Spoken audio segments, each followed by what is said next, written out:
तीन दोस्त हर्ष, मोहित और विवेक राजस्थान के एक छोटे से गांव आए थे। वो लोग अपने काम के सिलसिले से यहाँ आए थे, अपने कारोबार के लिए यहाँ फैक्ट्री डालना चाहते थे क्योंकि उस गांव में जमीन और मजदूर दोनों ही बहुत सस्ते थे।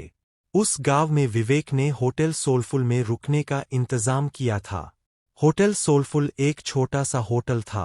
कोई आलीशान पत्थर नहीं थे, उसमें बीएस ईंट से बनी एक इमारत थी और नीचे खाने का बना एक वेज रेस्टोरेंट में भी टेबल और दरवाजों पर धूल लगी हुई थी, जैसे वहां का चूल्हा सालों से जला ही नहीं था। जैसे ही वो लोग होटल पहुंचे तो उन्होंने देखा कोई स्टाफ ही नहीं था। बस वॉचमैन के नाम पर एक बूढ़े से चाचा बैठे थे जो अपनी बीड़ी पी रहे थे। हर्ष और मोहित दोनों ही विवेक को डांटने लगे क्योंकि होटल बुक करने की जिम्मेदारी विवेक की थी और वो होटल बिल्कुल वीरान लग रहा था। उनकी बातों को सुनते हुए वो वॉचमैन चाचा हंसते हुए उन तीनों के पास आए और उनसे पूछने लगे कि क्या वो होटल में ही रुकने वाले हैं। उन तीनों ने सर हिलाकर हाँ कहा और चाचा जोर जोर से हंसने लगे। हंसते हंसते ही फिर उन्होंने चलना शुरू किया, कुछ गुनगुनाते हुए वहां से चले गए। उन तीनों ने वॉचमैन चाचा को पागल समझकर उनकी बातों पर ध्यान नहीं दिया। तभी रिसेप्शन पर एक आदमी आया, एक लंबा सा घनी दाढ़ी वाला आदमी आया। उसने उन्हें रूम की चाबी दे दी। वो लोग ऊपर अपने कमरे में गए, उन्होंने अपना सामान रखा और कुछ देर आराम करने लगे। हर्ष को अचानक प्यास लगने लगी और कमरे में पानी नहीं था। हर्ष जैसे ही पानी लेने कमरे से बाहर निकला, उसे पायल की झंकार सुनाई दी, ऐसी आवाज जैसे कोई पायल पहने भाग रहा हो। हर्ष डर गया। उसको ये बात बेहद अजीब लगी क्योंकि उसको होटल में कोई और नजर नहीं आ रहा था। अब उसके फ्लोर के लास्ट कोने से पायल की आवाज के साथ साथ एक लड़की के हंसने की आवाज भी आने लगी थी। हर्ष उस एवज के पीछे जाने लगा था कि तभी उसके कंधे पर किसी ने हाथ रखा और हर्ष चीख पड़ा। पीछे रिसेप्शनिस्ट पानी लेकर खड़ा था। हर्ष ने अपनी बौखलाहट में उस हर्ष को डांटा और पानी लेकर वापस अपने कमरे में चला गया। देर रात मोहित होटल की बालकनी में खड़ा अपनी गर्लफ्रेंड से बात कर रहा था। उस बालकनी से हाईवे का रास्ता साफ दिखाई देता था। अचानक उस रास्ते पर एक एक्सीडेंट होता हुआ दिखा। मोहित चौंक गया। वो जैसे ही वो नीचे दौड़ लगाने के लिए जैसे ही मुड़ा तो उसके पीछे सफेद कपड़ों में एक बूढ़ा आदमी खड़ा था। उस आदमी की लंबी सी सफेद दाढ़ी और चेहरे पर ढेर सारी झुर्रियां थी। मोहित उस आदमी को देखकर घबरा गया था क्योंकि वो आदमी सिर्फ हाईवे की तरफ देखकर मुस्कुरा रहा था। उसने मोहित को देखा और उसने हंसना बंद कर दिया। वो जैसे ही मोहित की ओर चला, मोहित डरकर अपने कमरे में आ गया।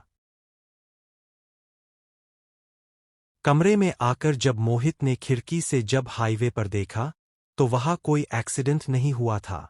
अगले दिन तीनों फैक्ट्री की साइड देखने निकले, लेकिन गाड़ी शुरू होकर थोड़ा आगे ही बढ़ी थी तभी बंद हो गई। साइड पर जाने के लिए कोई बस या सवारी भी नहीं थी। तो उन तीनों ने रिसेप्शनिस्ट को कॉल करके पूछा तो उसके कहने पर एक मैकेनिक को बुलाया। 3 घंटे बाद जब मैकेनिक आया तो उसने गाड़ी को थोड़ी देर तक देखने के बाद की गाड़ी को वर्कशॉप पर ले जाना पड़ेगा। वो तीनों मैकेनिक के साथ ही उसकी गाड़ी में चले गए और साइड पर उतर गए। साइड देखते देखते शाम हो गई थी। उनको मैकेनिक का कॉल आया कि उनकी गाड़ी पूरी तरह से बिगड़ चुकी है और वो कब तक बनेगी कहा नहीं जा सकता।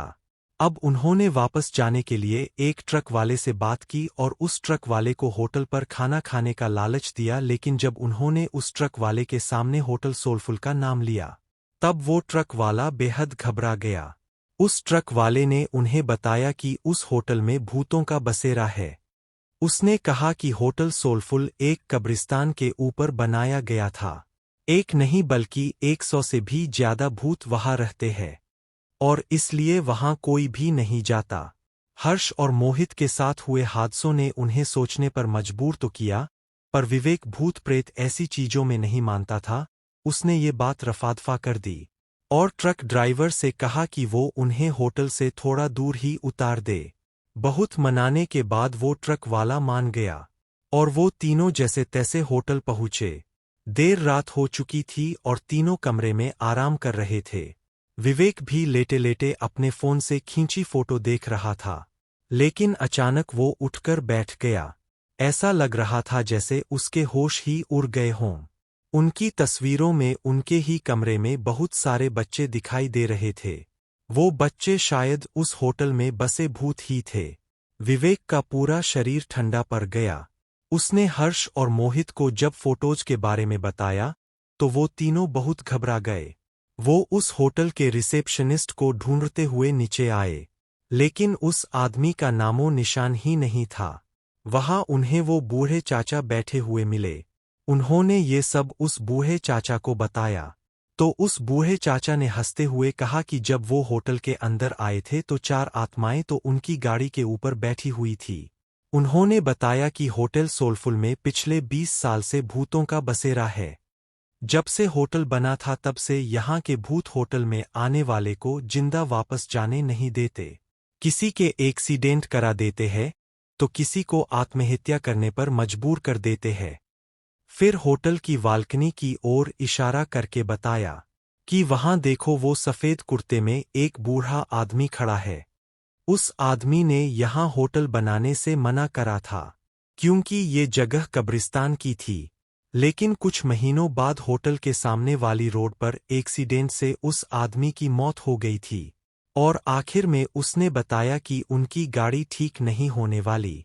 वो गाड़ी अपने साथ कई साए ले गई थी। होटल में रहने वाले उन बच्चों की आत्माओं को वो गाड़ी पसंद आ गई थी। भूतिया होटल, और शायद इसीलिए वो तीनों अभी तक जिंदा भी थे। उस बूढ़े आदमी ने उन तीनों से अपनी जान बचाकर भागने को कहा। ये सब बातें सुनकर उन तीनों के पसीने छूट गए। उन्होंने फैसला किया कि वो तीनों अभी के अभी इस होटल से निकल जाएंगे। वो तीनों अपना सामान लेकर निकल ही रहे थे कि तभी उन्हें वो रिसेप्शनिस्ट मिला। वो तीनों उसे धक्का मार के वहां से तेजी से भागे। हाईवे पर आकर वो तीनों जा रही गाड़ियों से लिफ्ट मांगने लगे, लेकिन कोई गाड़ी रुकने का नाम ही नहीं ले रही थी। तभी वो रिसेप्शनिस्ट भागते हुए उनके पास आया और उनसे पूछा कि वो लोग भाग क्यों रहे थे। रिसेप्शनिस्ट उन्हें वापस होटल में वापस आने के लिए कहने लगा, और अचानक से हवा के झोंके से उसका मफलर उड़ गया और उन तीनों को उसके गले में फांसी के फंदे का निशान दिखाई दिया। उन तीनों के पैरों तले जमीन खिसक गई थी। वो समझ गए थे कि यहाँ सभी मर चुके हैं और कोई भी जिंदा नहीं है। तीनों डर के मारे हाईवे के रास्ते पर भागने लगे थे। भागते भागते जब कुछ दूर पहुंच गए तो उन्होंने पीछे मुड़कर देखा, हवा में कई भूत उस होटल के चक्कर लगा रहे थे। और बाहर खड़े वो रिसेप्शनिस्ट और बूढ़ा आदमी उन्हें देखकर अजीब तरह मुस्कुरा रहे थे। उस होटल के बारे में बात करने से वो तीनों आज भी घबराते हैं। उनकी जान तो बच गई थी, पर जिंदगी भर के लिए उनके मन में डर बैठ गया था। दोस्तों, आपको अगर मेरी ये कहानी पसंद आई हो तो लाइक, कमेंट, शेयर जरूर करना।